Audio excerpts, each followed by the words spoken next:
All right, so I had the JBL, inline crossover, passive crossover. Popped it open, right? Popped it open and popped up off the. I mean, you look at it and you can see. So that's in. Let me get closer. So that's in.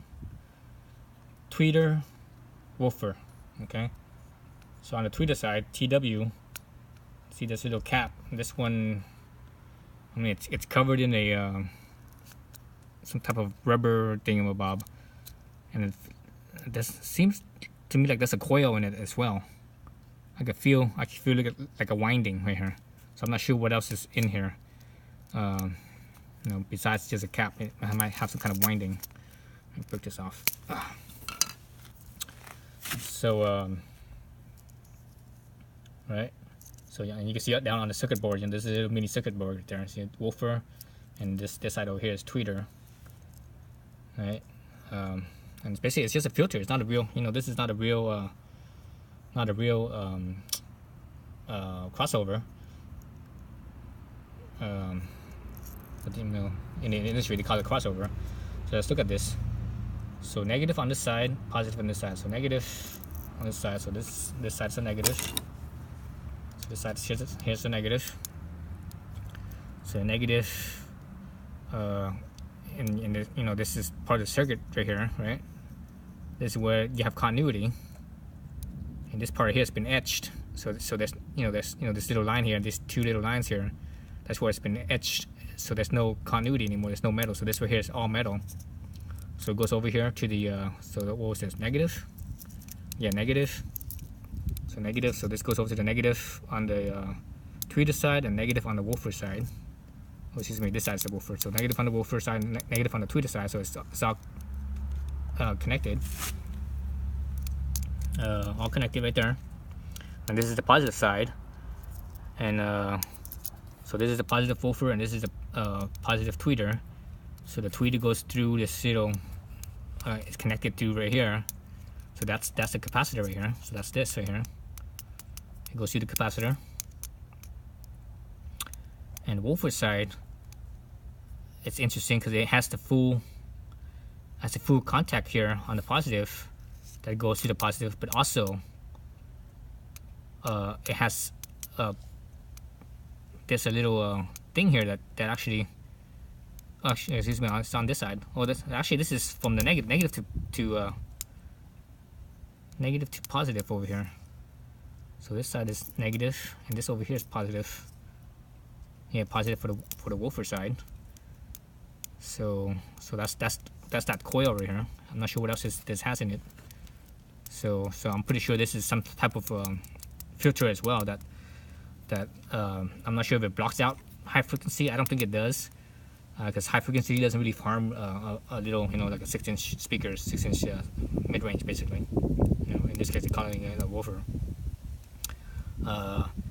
But it might block out some of the lower frequencies, a little bit low, but not too low. Because this one definitely blocks out all the low frequencies. Because you can't put any low frequencies to the tweeter; it'll damage the tweeter. But the woofer or the mid woofer or mid range, you could go, you could crank as far as the frequency goes. I would go down to,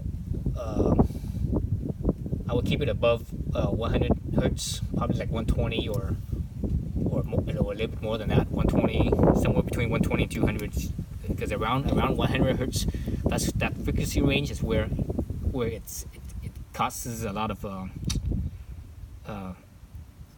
unwanted, the sound, that sound range, it's kind of the vibration and stuff, and that's not very pleasant for sound. Usually in woofers too, when you have a woofer or subwoofer, when you have the frequency range for it, you don't want to set it at 100 hertz either. I think it was 100 hertz, 100 or maybe 120, somewhere in that range. I remember it was 100. But anyways, you want to set it like at 80 hertz or less for a subwoofer. For something above that, mid woofer or mid range, you want to go like 120 or more than that. Definitely more than 100, but no lower than 120. So I think that's what this thing does, is that it basically blocks out stuff that's like below, say, let's say 200 hertz or something like that. And this right here probably blocks out everything that's like below 10,000 hertz or something like that, 5,000 hertz, 10,000 hertz, whatever. I have no idea. But anyways, so that's how it works. So I'm not sure how I'm gonna connect this, because this one, looking at it, connecting this to the tweeter is easy, because it's just going into the going on the positive side of the tweeter, positive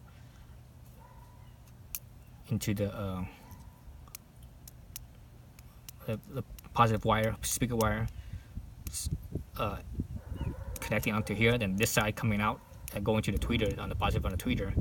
So that's easy to connect. This one is a little bit different. This one, because this one, it actually has this side over here on this side, and it's a negative, but on the other end over here, it's a positive. Right? So negative to positive. Well, that positive is actually to the tweeter, not the woofer. So that's pretty interesting too, because the positive on the woofer here. Let's see. Actually, this is the positive of the woofers. I mean, this one's the positive of the woofer. It's actually a straight shot. So there's actually no filtration at all. So this right here actually goes from the negative to the positive of the tweeter. To the positive of the tweeter. And this right here is negative tweeter to negative. This stays the negative. This is the positive side. So I'm not sure exactly what this is about. So folks that if you know about this, you know more about audio, electronics, about this, let me know what's up with this, why it's set up like this. So I'm not exactly sure what it is. This is the first time I actually, I've been messing around with car audio stuff since I was a teenager. So this is the first time I actually popped open the inline crossover. Basically, it's a filter.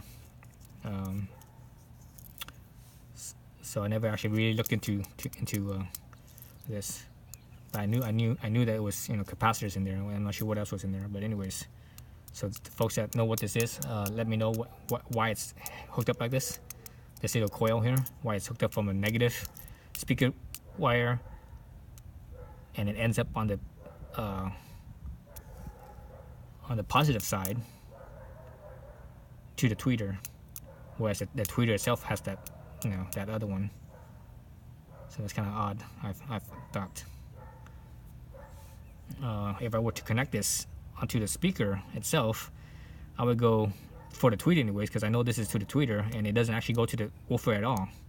This one doesn't go to the woofer at all. So if I will connect this to the tweeter, how it goes, because this is on the tweeter side. We know that this is on the tweeter side, on the positive side. This is the positive side. So positive stays in positive. This input, this is output to tweeter. Input from the stereo system, from the amplifier or whatever. But this is the positive side. So if I go from the positive of the speaker, this is the negative side. So if I go from the negative of the speakers of the tweeter, you go negative from the speaker cable, connect to the negative just like this. Connect to the negative.